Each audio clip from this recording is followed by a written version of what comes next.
The world can hear us now, Mike. They can hear us. The world is watching. Not only that, but they can now see you. And I'm Can not. they? Oh, there I am. Oh, wrong. Starting soon. Okay. All right. All right. All right. All right. We're live. So we're. This is just us chatting for a second before we hit the noobs intro button and play our beginning screen. That's excellent. So hello everybody. Welcome, Melting Face 3D. Welcome to the Blender News and Noob Show. You know what? Checkpoint. You're welcome. Thank you. I'm glad to be here. Okay. All right. You know what? Crap. This won't be on the thing. We'll just get started. Perfect. Okay, so let's play our intro. Here we go. Sounds good.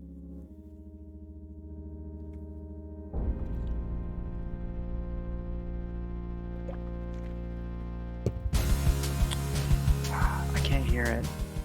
You can't hear it? Then it may not be working then if you couldn't hear it. Well, anyway, that was our intro. We'll figure out the audio for next week. Yeah. Looks good though. Everybody, welcome to the Blender Noob Show. We are your hosts. My name is Checkpoint Professor, aka Gabriel Olson. And I am Mike Reese, aka Melting Face 3D. Welcome. Yeah, welcome. A lot of fun stuff. We have that cool intro that Mike's been working on that looks freaking phenomenal. You can see this cool Blender Noob Show background image here in the back. A lot of things are going to be changing on this show, but we're excited to be here this beautiful Saturday night.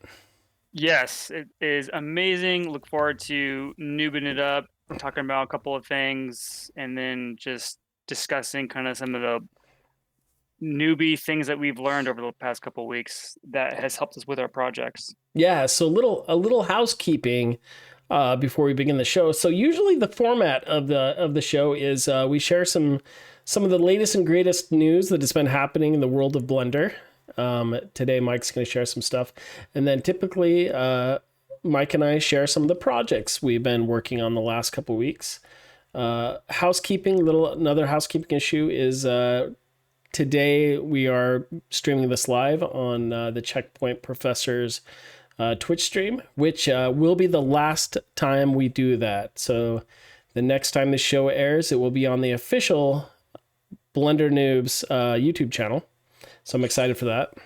Yes, and you should all like and subscribe to that channel so you can get all the latest and greatest news and all that kind of stuff coming from the Blender Noobs. Yeah, links below.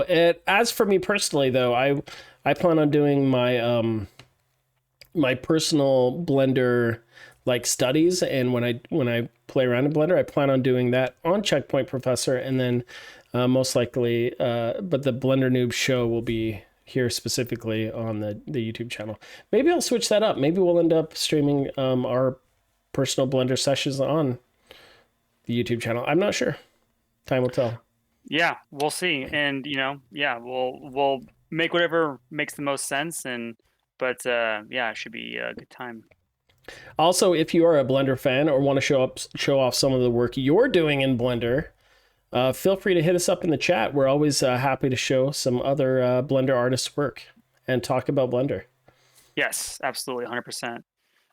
We've done that a few times on the show, and it's been really fruitful and good. So, like to do it more often. Love it. For those who aren't aware, Blender is a free 3D modeling software, and it's pretty good.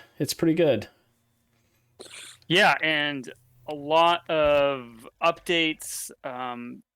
Blender probably gets a new major version every couple of months. So, for example, 2.93 is coming out here pretty soon. And one of the big announcements that was made from Blender is that Cycles X or Cycles 10, that's in development. So on April 23rd, Cycles hit its 10-year anniversary. And that's evolved a crazy amount over the last 10 years. It's become a full-fledged rendering engine. They've even created Eevee along with it. But now they have decided to kind of go back to the drawing board in some sense and make it like even more amazing. They're going to improve the architecture for the future development. They're going to improve the usability of viewport and batch rendering, which is pretty huge. They're going to improve the performance, obviously, for CPUs and GPUs, and then they're going to retool the algorithms to make them even more efficient. So, So for those who aren't in the know, Mike, what what would you compare Cycles 10 to? What's the industry equivalent? well, so like Cycles would be something like Arnold or V-Ray. That's what Cycles is in Okay. Blender. So it's their rendering system? Yes, yeah. So Cycles is the ray tracer, right? Okay. Whereas like with Eevee, that's the real time. It's like the game engine version, so you could like Unreal or Unity, right? They're like the real time rendering engine, whereas Cycles is the ray tracing rendering engine. So Major Moose just asked, why go to Cycles when we have Eevee? Well, they're meant for different purposes, but you can use them for very similar things. But if you're going for like ray trace reflections and stuff, it's currently within Cycles. Um, but yeah, so it's you're getting more accurate lighting with Cycles in general, but with Eevee, it's also pretty powerful and can get you some great results very quickly. But they're meant for two slightly different things, and they have different applications, but both are very powerful. Yep. Awesome. What else? Anything else going on in the world of Blender right now? Well, so we've been on Blender 2 for, a long time. Uh, Blender 3.0 is in alpha, and that, you know, big updates are coming with that. So currently you can download 3.0 alpha, but it's a really early stage. But with 3.0, they're starting to introduce some of those big milestones that they talked about um, for the Blender development cycle. So, like the asset manager and all those big rocks that they announced, they're starting to get those out there. That is awesome. Well, I'm excited for the updates and to see what that has in store for us. That's awesome. Yeah, one of the other really cool things about Blender that people have been using is so have you seen the film, Gabe, Wolfwalkers? No, Have you heard about it? no. Is it new? It's relatively new. It came out, I think, late last year. It was nominated for an Oscar and Golden Globe. Really? It's a hand-drawn-ish 2D animation. Actually, it's mostly hand-drawn, but they used Blender for a lot of the pre-production and some of these they use Blender and Grease Pencil for some of the really intricate first person. So there's a couple of shots where this girl turns into a wolf, but they have this wolf sense, kind of like Spidey sense, but they have this wolf sense, but they do it in first person. So they have so you're in the wolf's view and you're running around this forest, and sometimes you're running around some town. But like in order to get that those shots, like as accurate as possible, um, they used Blender for to like to do some pre-production. They used grease pencil. They did matte paintings like over Blender. It was just really really cool. And so there's a big article on it, like on uh that is on the website blender.org, that you should definitely check out, because what's really cool about um this particular article is that this studio is known for its really unique 2D animation style. But what's nice is that they're using all the tools available to them, including Blender, to better achieve the style that they want. And you won't notice that it's 3D, but it's cool that you can still use 3D programs to get uh, the feeling that you want. No, that's super cool. That's one of the things since we've been talking so much Blender that I've really wanted to get into was the whole grease pencil. Like Yeah. yeah. I mean, I kind of don't understand it. I want to see what's so great about it that everyone talks about. Yeah, and there's a couple of really big articles about it. So next to that, you'll see like the future of storyboarding, Blender for pre-production. There's lots of that. Um, yeah, I would definitely check that out, Gabe, because you're big into doing lots of 2D artwork and stuff. I think it'd be Yeah. really cool for you to potentially use Blender as a drawing tool and see how that kind of changes your workflow. No, that would be a lot of fun because I mean, I do a lot of. So one thing I'm terrible at in Blender is 3D modeling. And it's funny actually, since I've been attempting to do so much 3D modeling in Blender during the show, I actually broke down and I did another 3D modeling stream. To model, it was like the human ear practice. I'm starting to do, Oh boy, okay. but I did it in Maya, and Okay. I had no problems. So I feel kind of guilty doing that. But I've been banging my head against Blender so much that I kind of was like, I want to feel good about myself. And Yeah. so I did a 3D modeling stream, and I'm going to do a human face in Maya again, and then before I jump back into Blender. Cool. No, But yeah. that being said, one thing I think I can do without a huge learning curve is draw. So Hmm. if drawing with grease pencil helps get me like in more into Blender, maybe that would be like a good what are they intro drug? What do they call those? The gateway Gateway drug. drug. Yeah. Yes, maybe that would help me because I need some help getting just really into it. And full disclosure for everyone listening to it's, I know Mike, you've been incredibly busy at your work. My full time job is as a game design professor at the University of Utah, and it's been the end of semester time, which has been absolutely bananas for me. And so I'm excited for the summer Yes. when I get to work on more personal stuff, which is this game project I've been working on my side time, which has been very little, which I plan on implementing Blender exclusively for that. That's gonna be awesome. So that being said, yeah, I'm excited for Grease Pencil. But in like it's just fun to sit down and do a drawing, right? Yep. They're therapeutic, Well, your first time will probably not be as therapeutic, but once you get into it, it may become really addicting. right? Major Moose says because you can animate with a mix of 2D and 3D as well as do lighting and stuff. That on the 2D, that sounds pretty dang cool. Does sound pretty Yeah. neat. Okay, so the big 3.0 is coming out. Yep. Uh, cool projects. I know if you look on blender.org, they're always listing the latest and greatest projects that are using Blender. Yeah. I'm excited for all of that. Yeah. Yeah.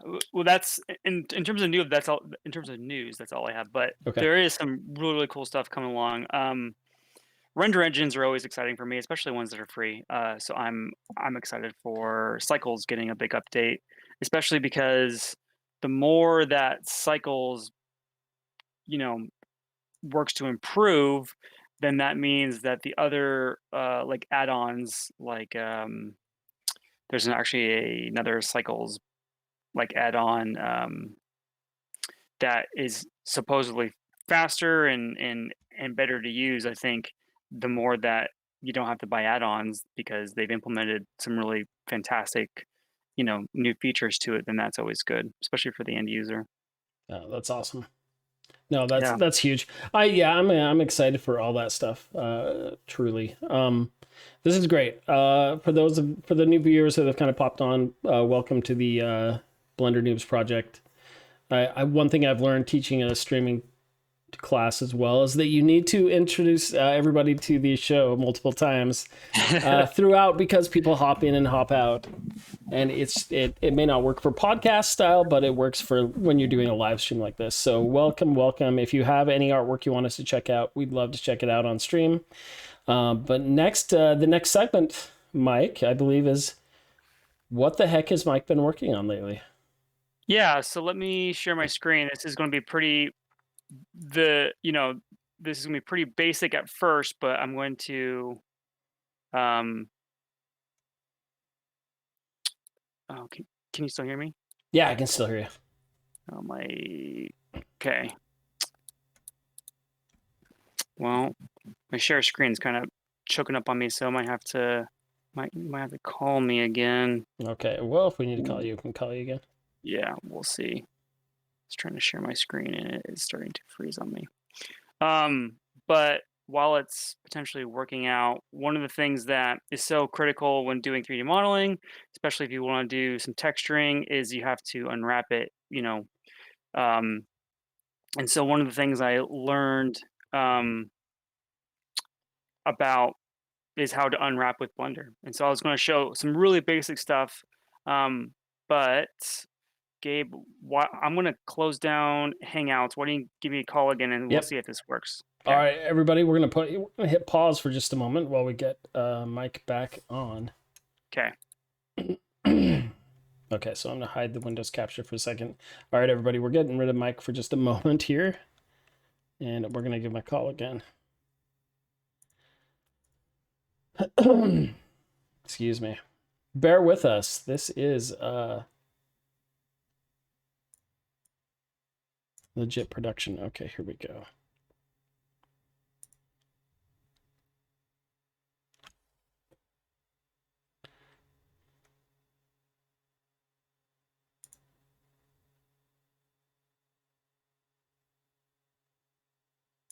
Maybe. Hold on.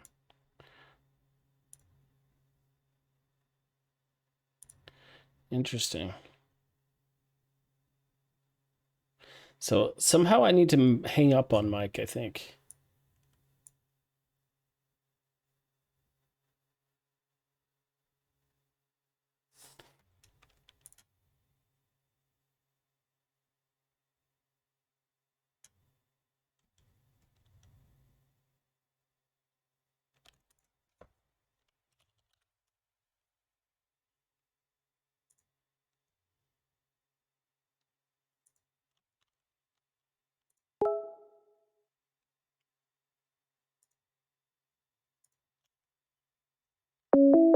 Here we go. Here we go. It's a ringing. There you are again. Great. Okay. Can you hear me? Okay. Yep, I can. I was just making sure that the screen All share right, full screen worked. share is working. Let me get you on the screen share. Okay. There we go. And I'm gonna get rid of me because I don't need to be there. Awesome. Okay, great. Well, sorry everyone for that technical difficulty, but that happens every now and again. Well, when we edit, we can just pretend it never happened, so it works. Yeah. So, okay, so this is super basic, but it is always critical, especially nowadays when you can bring in stuff into Substance Painter and do amazing texture jobs. So, um, what I learned over the past 2 weeks is how Blender, deals with UVs. So, what you see here is a basic cylinder that's been unwrapped, and you see the UVs on the left. So, what I'm gonna show is just how kinda cool and easy it is because it's different than, like, something from, like, Max or Maya, at least from last time I used it. So, let's go with the new scene, and we'll see if I can't, get this set up just the way I did. So first, let's do this. Let's see if this will work. Screencast keys. Cool. All right. So let's recreate what I did there. So let's get a cylinder. Let's get a cylinder in there. And let me know, Gabe, if I'm going too fast. So we're going to unwrap this cylinder. The first thing I always like to do is, shade smooth. It looks like poop now, but then you go into texture, to the object properties, normals, auto smooth, and we're back to being good. Okay, so the first thing we're gonna do is what's so cool about Blender is that they have all these tabs that you can go into different spaces. Okay, before you get started, Sure. Major Moose has a question. Can you explain UV? He said UV wrapping, but I think he meant UV unwrapping and baking to a complete noob. What does each Yeah. mean, and what are they used for? Yeah. So okay. So just to so who was that again? Major Moose. So Major Moose. Okay.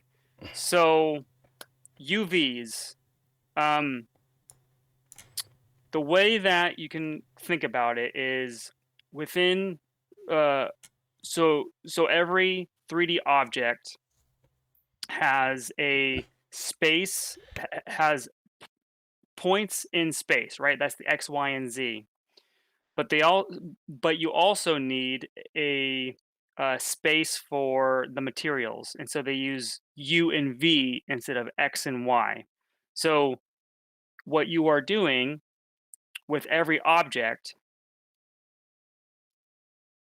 what you're doing with every object is you are taking the surface and making it flat within a U, V coordinate system, just like XY coordinate system, Yep. just like this grid space here. Let's make it flat. So this is a grid space. This is X normally, and this is Y. But with UVs, it's U and V, and it's only 2D and not 3D like this right here. Yep. So in order to be able to map textures onto a surface, you have to take those points, make them flat, so that the program can then associate different points in space with different points in your 2D map. That is the whole point of creating a UV map. Yep. And one of the ways I try to explain it in my classes, and until I can find a better metaphor, this one's kind of gross. If you think about taxidermists and how they, when they have to like cure a deer head or anything else, and they replace it like with styrofoam, they have to remove the pelt, right? So I would say like kind of like taking a physical object and removing the skin or the pelt of it. Those are like the UVWs, which are the same as the XYZ coordinates. But the UVWs, they're actually UVWs. We just call them UVs. And originally I'd thought maybe there's a fancy term. Maybe the U, V, and W actually have meaning. But really, they're the exact same equivalent of XYZ. It's just they can't call them XYZ because those already have like a specific name. Those are the physical objects, right? The UVWs Yes. are just the exact same locations, but they're only relevant to the pelt or the texture that is then wrapped back around that object. So the way I explain it, and it's kind of gross, is if you took a cat and skinned it and laid its pelt out flat and then drew and painted on it and then wrapped it back around the cat, and it would now have that same color that you had just painted on its 2D image. Those are UVs, which is kind of gross, but that's its texture map. So UVWs, U is X, V is Y, and W is Z, essentially, and those are UVs. I hope hopefully that explains it to a noob. Well, so I can show a practical application where I'm going to do a very basic cylinder, but then I will show my current model within Substance Painter, showing the 3D side and the 2D side. So the whole thing. Yeah. Okay. So going forward, we have our cylinder, and what we're going to do, Major Moose, is we're going to pelt it up. We're going to actually lay it out flat. So one of the first things we want to do is we go to UV editing, and here's our cylinder, and let's turn on the wireframe, and then here is our UV space, right? Okay, so a couple things you can do first is I think the first thing I want to do is create a couple of different um, ways to view my UVs. One is I'm going to create a grid to put onto the object. This grid serves as a way to see how square and see how stretched the surface is because we want to avoid stretching. Uh, and then one background will just be to better view my UVs in UV space. So the easiest way to do that is first you go to your UV editing tab. Then you go to this new here, and we're going to call this a grid. We're going to make it 2K, so 2048 by 2048. And then the generated type will be grid, a UV grid. Okay. So once I create this, we're going to see a black and white checkered tile situation right here. So that's cool. But nothing's right here. So what I just did is I actually just created a 2D image, a texture, but I need to apply it to here in order to see it. So let's do that right now. So the easiest way to do that is to just go to your materials, which is this checkered ball. We're going to hit new, and then here's the material. We're just going to call it grid. Okay, so this is already applied. This material is this is this is already on this texture, but we need to get the map in there. So what you do is you go to your base color, you go to texture, you go to image texture. Okay, cool, cool. Um, right here we have new or open, but we actually have already created this grid texture. So you can go to this little image icon, and you can see that grid is right there. Fantastic. It's still not showing up because what you need to do is actually within the viewport, you need to say, I would like to preview the texture. So two ways to do that. You can use this right here. All right. So now we are previewing the image within our viewport. The other way to do that, the shortcut for that is to hit Z and you go to material preview. Okay. Are, so far, Gabe, are you with me? I am with you, sir. Okay, cool. So we can preview our UVs pretty quickly by going into edit mode. And as you can see, actually let's do this. This making a cylinder comes with pre-done UVs. Right, Those right because here. every object has pre-constructed UV maps. UV maps, correct. Um, so this is great, but what okay, Mike, it's done, right? Easy peasy, it's done. Well, it's not quite done because if you look at the grid, this is the whole point of making this grid is that you can see that these uh, squares are not square. Yeah, the rectangles, right? They're rectangles. So what we need to do is a couple of things. We need to cut in some seams, which there are already seams, but I'm going to make some of the same seams, but just to show you how cool it is in Blender. And then we're going to do a quick unwrap and we'll see how it does. But before we do that, there's a couple of things that I like to do to make this process a little bit easier. One is I like to create a new image. I'll just call this background. 2048 is fine. I like to make the color white or kind of like a gray. Actually, I think gray would be better. Oops. Let me do that again. I'll just call it gray. Like right there. This is going to be just blank. Hit OK. Okay. So now I have a couple of different things. I have the gray and I have the grid, right? The grid is applied to this object. So this will always stay there. But sometimes having the gray looks a little bit better against the actual UV. See that? So Yeah. you can see them a little bit better. Oh, that's cool. Yeah. So it allows you to see what you're Yeah. working on. The other thing that you always want to do, and this is something that once you go into edit mode, you see a few things up here that kind of come together. So your UVs can be changed within edit mode, which is tab. But one of the things that you should click is this right here, and that's UV sync selection. So now whatever I click on, the entire object will be synced to my UV space, and then I'll be able to see all the UVs at one time. It's interesting that you have to Do that. I toggle know. something for that. Yeah. I was confused at first, but I'm sure there is a reason why. You're learning to love the blender. Yeah, but okay. So now that we have that, we have our grid. See, now we can kind of see what things look like on a grid. So you can see why potentially, you know, these are stretch. Let me actually choose, go to one. And that.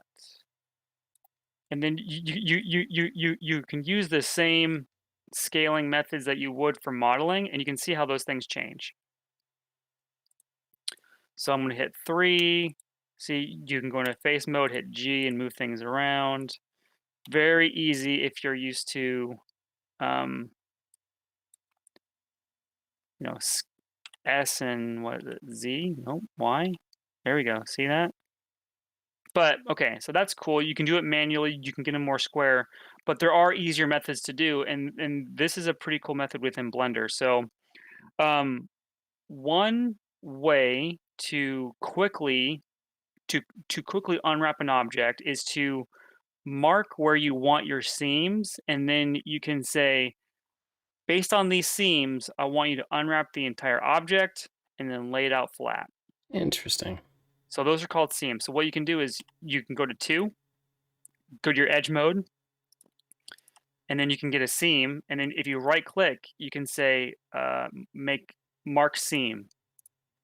And so seams are not typically this bright yellow. I I modified it in the preferences. Just real quick, I guess I'll show that because I definitely like seeing these seams very um, prominent. Yeah, so that's like the border edges tool in Maya, which is handy. Yeah. So seams, if you go to themes and then you go to 3D viewport, right here is edge seam, and that's where I change the color. So if I were to, you know, do that, see how that changes the color. So which is pretty cool. The other thing is that if you don't want to, the other thing is that seams you can turn on and off right here. So like the mesh edit mode seams, you can also see creases, bevels, sharp edges, and all that kind of stuff. Okay, so what I'm going to do is I'm going to mark a few seams, knowing what cylinders typically do. I'm going to mark a seam here. I'm going to mark a seam here, and that's going to get me a nice um, flat cylinder. It's actually the same UVs as here, but I wanted to show it being done manually. So now that we have marked our seams, Blender can do an automatic UV unwrap, taking into account those seams. So what I'm going to do is I'm going to select all of the faces. Um, I'm going to hit U on the keyboard, and I'm going to hit unwrap. Oh, cool. See how it actually changed things up right here? Yeah, now you have perfectly square Yes. squares. So now, just what Gabe said, these are all squares, and that's good. You want things to be as square as possible because textures, you don't want them you don't want them to stretch or pinch.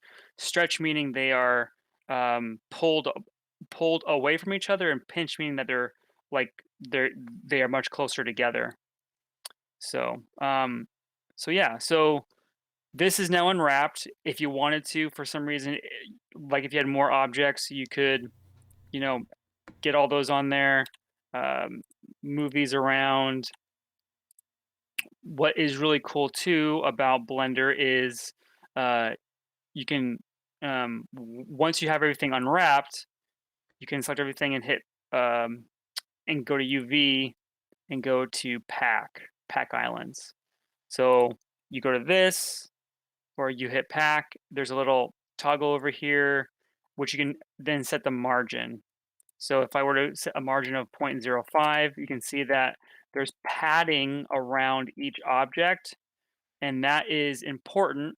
Gabe, why don't you say, why is having padding around each object, and like having some sort of padding around each UV island Why is that important? Yeah, because depending on the resolution of the image you're using, there's always bleed. It's the same kind of idea with graphic design, how you always have a safety area for your colors or your borders to bleed off. So in graphic Mhm. design, you actually always go past your border because you worry about the textures not covering enough of the object, right? So you always want to have some overlap area. So if the packed items are too close to each other, then there's a chance that the textures might overlap and bleed onto each other. And many times, if you don't go past the border edge, like if the background of your image were white, for example, and your texture was a darker tone, there's a good chance you might have white bleeding over into the seams, and it would create an ugly texture. So Yeah, you don't want to you want to make sure that there's some padding in there so that the texture you use can overlap. Or sorry, so yes, can have some breathing room, basically, some room for absolutely. error. Right, right, right. Especially, like you were saying, for like lower res textures, it's even more important because there's just a more of a chance that those textures are going to bleed over. Um, which you also need to take into account, like if you like, let's say if you have a 4K texture, but then it down reses to 2K, 1K, and something, and then like even lower because of mapping or something else that's going on within like the game engine. So you always have to take that stuff into account. Yep. Okay, so we've unwrapped this object. The traditional way, the old school way, is you would take this. This is a 2K image. Um, what you can then do is you can then export this image um, with the UVs so that you can see these, and then bring that into Photoshop to then paint your texture map. So this is now a 2D flat image. So in order to do that, it's very easy. You just go to UV and export UV layout. And this is really easy to miss in Blender, just to let you guys know. If for some reason your thing's full screen and you're like looking here and you're like, okay, I'm gonna export my UVs. Sweet. I'm gonna go to my project. Fantastic. I'm gonna export my UVs as a cylinder. Make sure you look on the far right. This is actually where all the parameters are for your UV layout. So for example, I'm gonna do all UVs. I'm gonna do it as a PNG format. You can do it as an SVG or like an EPS. But I'm gonna do it as a PNG. You can set your size here. I think I'm just gonna do 1024 for now. And then the fill opacity, which I'm gonna do as 25%. Then I'm gonna export that UV layout. I have that saved over here. And so now you can see that it exported it out at, you know, this background's the same as this, but this is a 1K texture with the UV layout. And then you could bring that into Photoshop, do some cool painting with it, and then you can go into Blender or your application of choice, and that will apply it. Uh, w- then the coordinates will match up perfectly, and you'll see your painted object right on your 3D model. That was the original way of doing it. That's how we learned it in school, Gabe and I. But with the advent of programs to be able to paint directly on your 3D model, like actually in Blender, you can do that, or Substance Painter, you can now just export your you can now just export your object with its UVs, bring it into another program that then reads those UVs and then can generate the maps for you.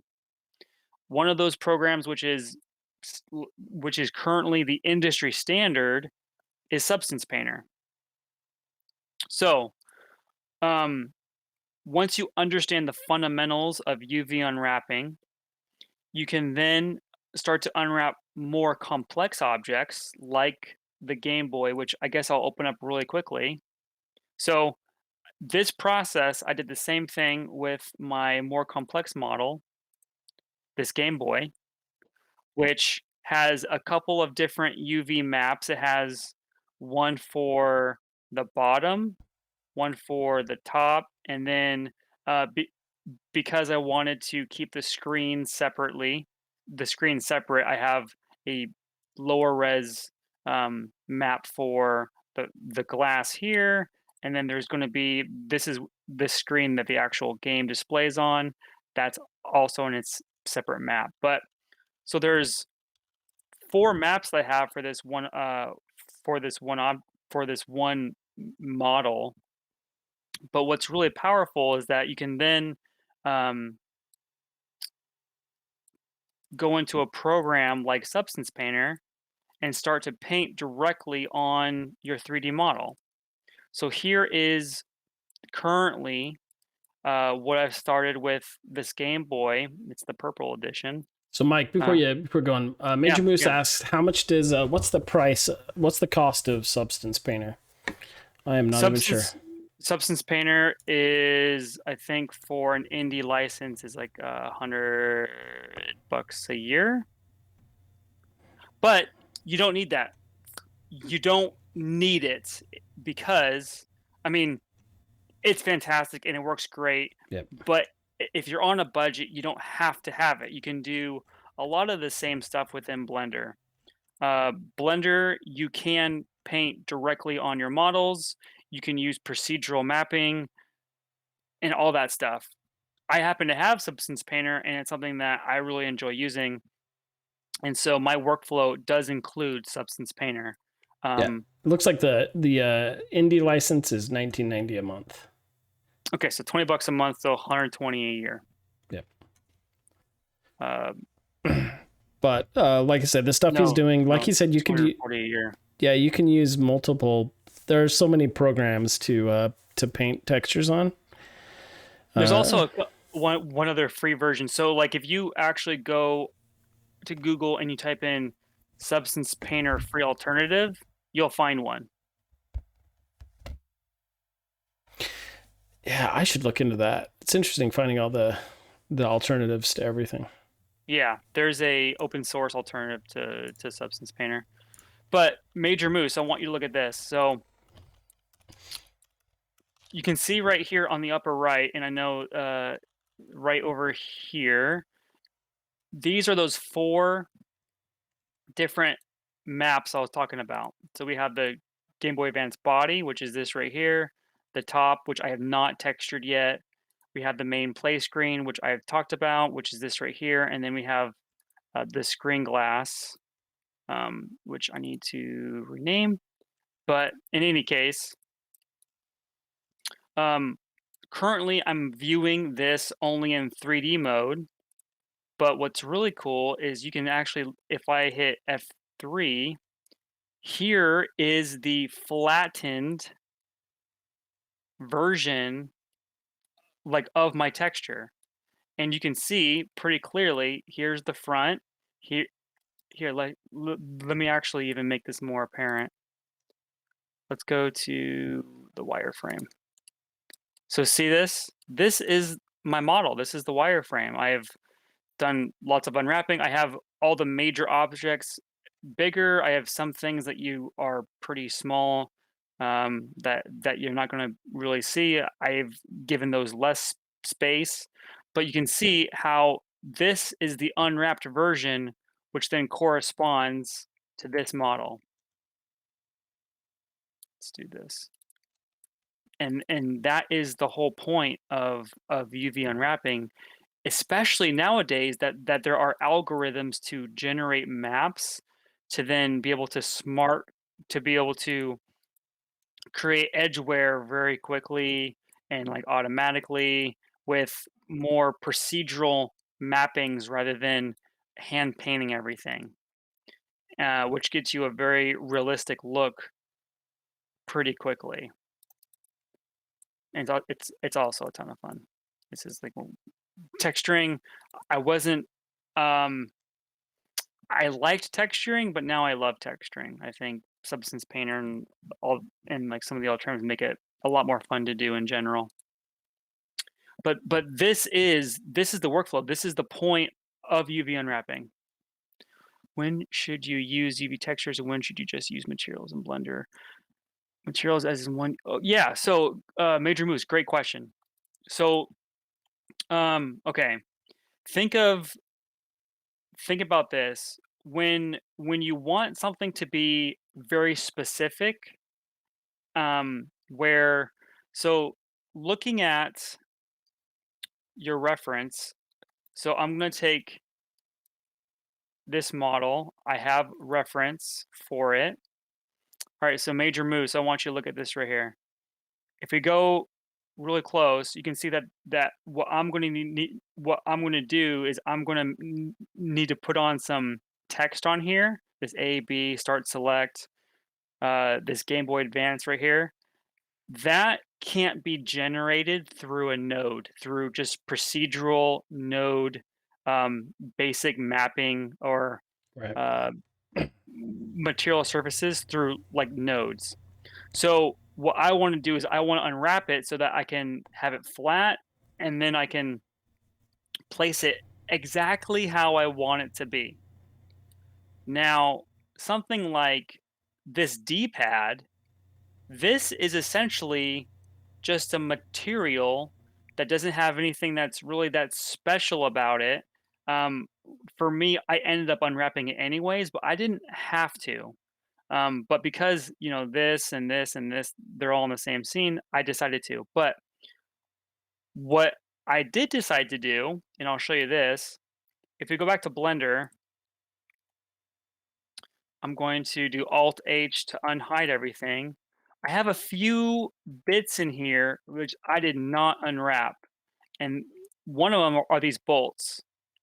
Now, these bolts are kind of complex, but I've decided not to unwrap them because I can do a very basic box or yeah, like a box map.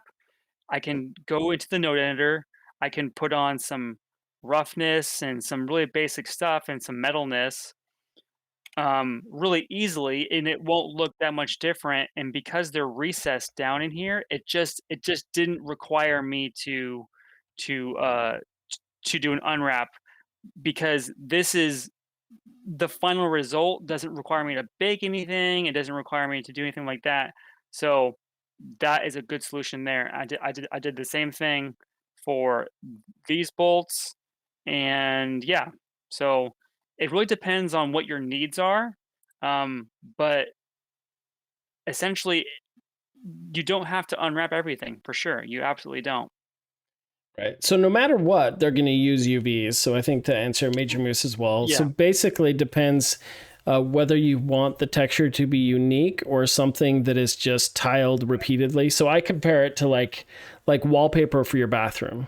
Yep. Right. So when you have wallpaper for your bathroom, you're using the same pattern over and over and over and over again over the entire wall.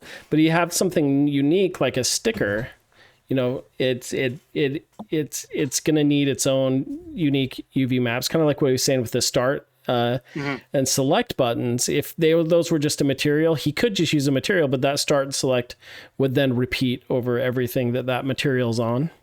So and to help you with that too, unique materials are more expensive, but they're Hmm. just that. There's something unique where they're specific to that object, whereas just tiling materials are kind of universal. Wood textures, rock textures, grass textures. Those are ones that you can use a smaller map size and have it generate over a lot of space. So I kind of look at those two things. Materials, tileable materials are more efficient. Unique ones are more expensive, but they're important. Yeah. So one thing to note too, Major Moose, is that there are some things that you will always need to essentially generate. Well, maybe not always is the word, but like for games, like every single asset has to be unwrapped and textured because of the those are going into a game engine, and that game engine requires things to be unwrapped and laid out a certain way. So the final output being a game in a game engine, you have to take things a little bit differently than something like a movie where something in the background or if it's just, a procedural dirt texture, those don't necessarily need to be unwrapped and then you know, modified and baked like the way that we're doing. Things that typically always have like the human body, faces, those typically always have to be unwrapped so that they can deform correctly, they can have custom expressions and morphing and all that kind of stuff that requires a very strict UV space for that too. So, I had to paint like shiny metallic surfaces. Would it be easier to use no materials instead?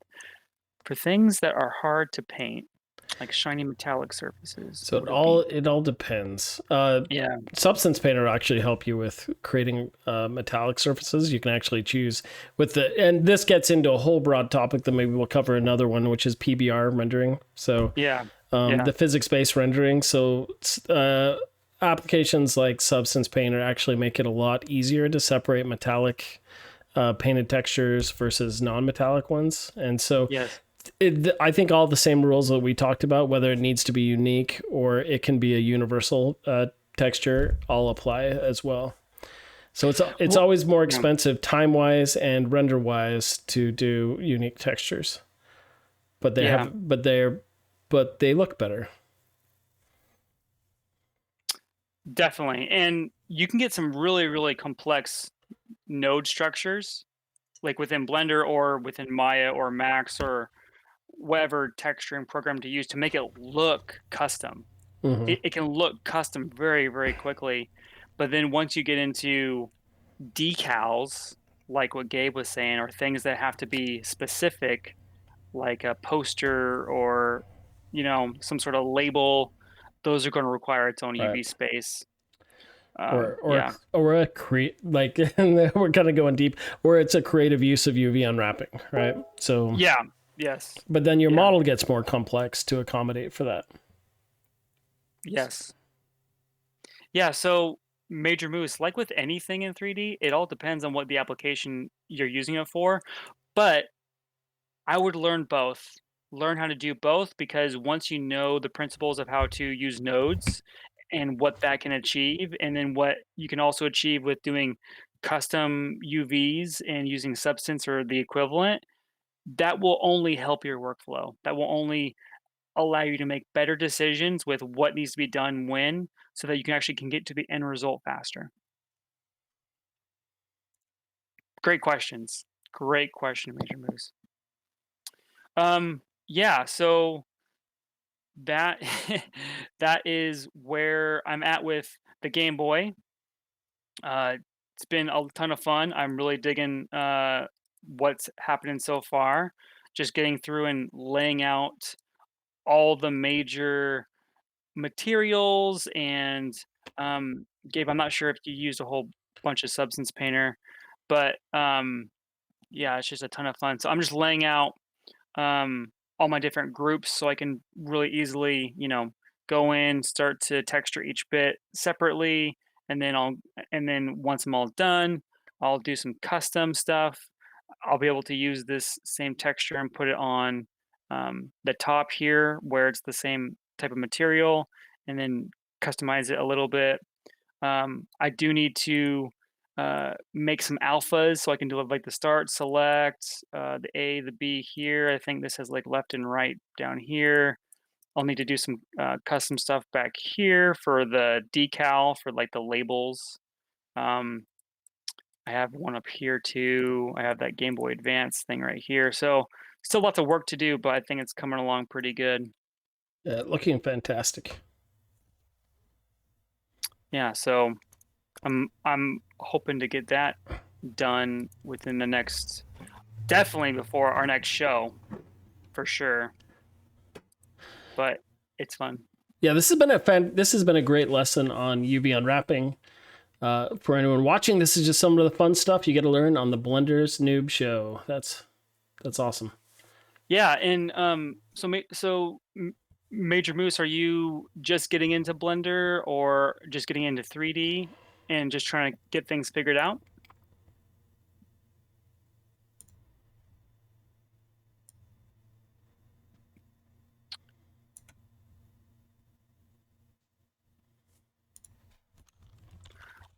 But, like, if you are, and you like what you've been seeing and you want some help or you want some critique or feedback, um, sweet, yeah. So Major Moose wants me like an indie game developer. Well, you came to the right spot because uh, Gabe is going to be starting to make his own indie game during these live streams and during other small videos that we'll be making. So definitely stay tuned because you'll be able to pick up on a lot of really cool stuff with that.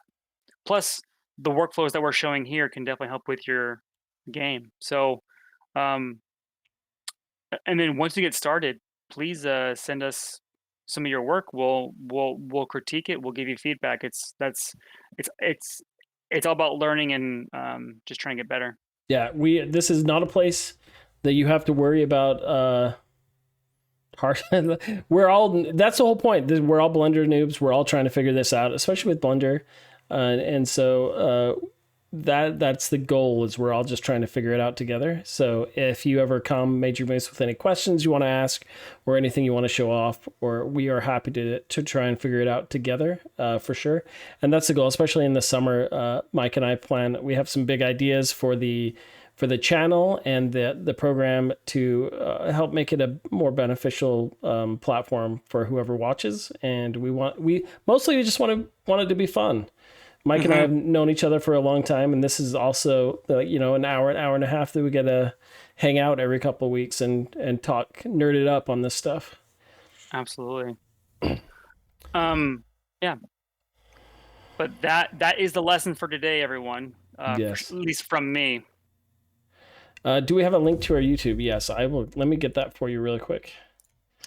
The other thing, Major Moose, too, is that you can follow me and you can follow Gabe on Instagram. And if you ever want to shoot us a message or whatever, we'll be happy to respond. Yeah. So for me, I'm Melting Face 3D on. Let's see. Oh, 3D. Oh, we're getting trolled. Hey, no, we actually, I've known Major Moose for a long time. He's an awesome streamer as well. So, yeah, but definitely follow us on our socials. I think Checkpoint. I think yours is. What is yours again? Yeah, everything's Checkpoint Professor. So yeah, cool. And then yeah, on Twitter it's Gabriel Olsenart. But yeah, there you go. That should take you to the Blender Noobs channel. I don't think we have an official Blender Noobs, like youtube.com/Blender Noobs yet, but that's the plan. Oh, yeah. Shout out to 3D Mentor. That's another professor at the University of Utah. Yeah, I've been watching his streams. Yeah, he's a pretty sick 3D modeler as well. Unfortunately, he's a little bit afraid of Blender, and that's okay. We're here to accept all shapes and sizes on the Blender Noob Show. Yeah. So 3D Mentor, mine's just Melting Face 3D. You'll be able to find it on Instagram. I'm not on. Yeah, you can't find me on Facebook. I'm not trying to give. There you go. Well, that's Twitch, and I should be streaming more on Twitch, like 3D Mentor does. He does like 6-hour streams. He does those long form streams, which are fantastic. You're just learning everything. But definitely Instagram. We got our YouTube channels. Yeah, love it. Yeah. This is advanced. Yes, right. So 3D Mentor. If you just came in, what we talked about was we actually went into Blender and did a really basic unwrap with a cylinder, just to talk about because these last 2 weeks I've learned how to unwrap within Blender. I mean, I know how to do it with Max and with other programs, but we did a really basic like unwrapped tutorial on a cylinder, and then described why it's important to get stuff to where the same principles will definitely apply to going into like a Game Boy Advance or something like that. Yeah, we'll have to find. Now I have to find your what is your Twitch channel? Melting Face 3D. That's what I thought. It's not popping up. Let me here. I just grabbed it. Oh, it's because you didn't put a G in there, Gabe. Did I say Melton face? Melton face. Isn't that the same thing? Oh, sorry. Sorry, buddy. Don't Yeah. put me in charge of this stuff. I'll mess it up 9 times out of 10. No, and we keep it real here. We're all human. I guess. I'm a robot. A robot. Yeah. Oh man. Hey, but you know what? You guys are all awesome. That's the number one thing. Yeah. 3D Mentor and Major Moose, appreciate you guys so much, especially just asking questions, talking about 3D and all that kind of stuff. Really appreciate it. It's been a lot of fun. Yeah, everyone watching, big updates coming in the next few weeks as we spruce up. Over the summer, we're going to spruce up and refine the show and flesh it out more and put out more videos and all that good stuff. And of course, we'll make 3D Mentor a mod so we can get him working on it for free too. So yeah. But we are slowly but surely making our channel more professional. We got graphics, animations. We'll have more videos of our previous shows on our YouTube, so look out for those. Hopefully every week or so we'll have more. In advanced modeling class, do students have to pick axis with advanced? I have no. Okay, I think now we're getting yeah. This is I think 3D Mentor might be tired. You need to get some sleep. 3D Mentor, you're awesome. Okay, so we're gonna end this episode with we'll kick it off with our intro screen again. That'll be our closing screen as well. Everybody, thanks for watching tonight. You're all fantastic. Blender Noob Show signing off. Oop, wrong one. There we go. Oh, I probably need to stop sharing. Oh, I shared this over it, so. Oh, so beautiful. This has music. It's wicked cool. I thought it was playing. Well, I'll get it figured out next time. All right, everybody. Goodbye. Oh no, it does.